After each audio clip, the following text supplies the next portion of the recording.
makan ubat. Susahlah orang sakit ni. Makan ubat. Kau makanlah ubat tu, bodoh. Makan Panadol, telan dengan 100 plus. 100 plus yang bergas pula tu. Pula telan dengan 100 plus jenis ni. Spesies ni tak ada gas. Dia just guna air biasa sahaja. Kalau 100 plus biasa macam ni, yang ni ada gas sebab dia guna carbonated water. Tu yang rasa gas.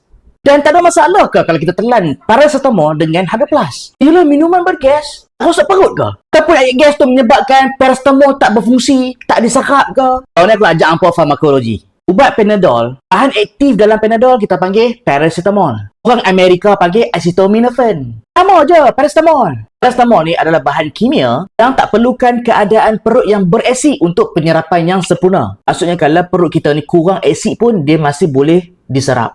Sebab itulah kalau hang perasan, Panadol ni boleh makan sebelum makan ataupun selepas makan. Dua-dua keadaan boleh.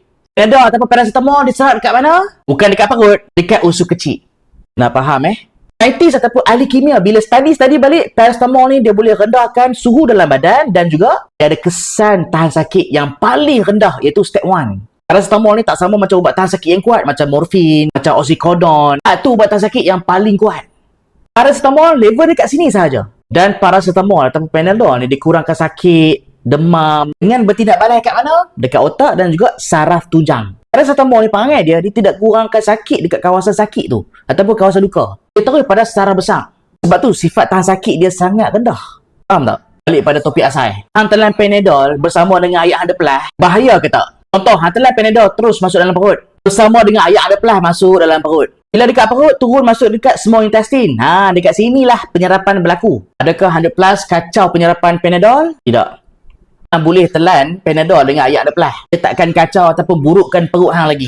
Cumanya, air 100 plus ni ada gula, nampak? 5.4 untuk setiap 100 ml. Apa kena faham? Benda yang bergula, tinggi dengan karbohidrat, dia memperlahankan pergerakan makanan daripada perut ke usus. Cuma melambatkan penyerapan Panadol pada usus kecil untuk masuk ke dalam darah. Faham ke tak faham? Maksudnya minuman manis 100 plus ni melambatkan penyerapan Panadol.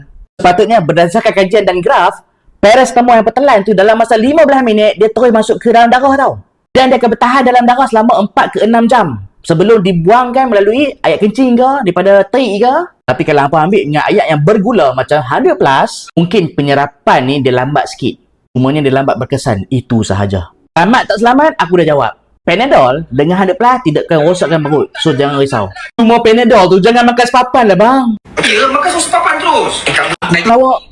Jangan makan sepapan boleh menyebabkan paracetamol toxicity. Apa maksud dia ni? Paracetamol yang overdose akan rosakkan sel hati, hepatosit kita. Pasal-pasal kuning. Mata kuning, perut buncit, ascites, punca kerosakan hati. Jangan. Makan Panadol ke apa, ikut dos. Okay.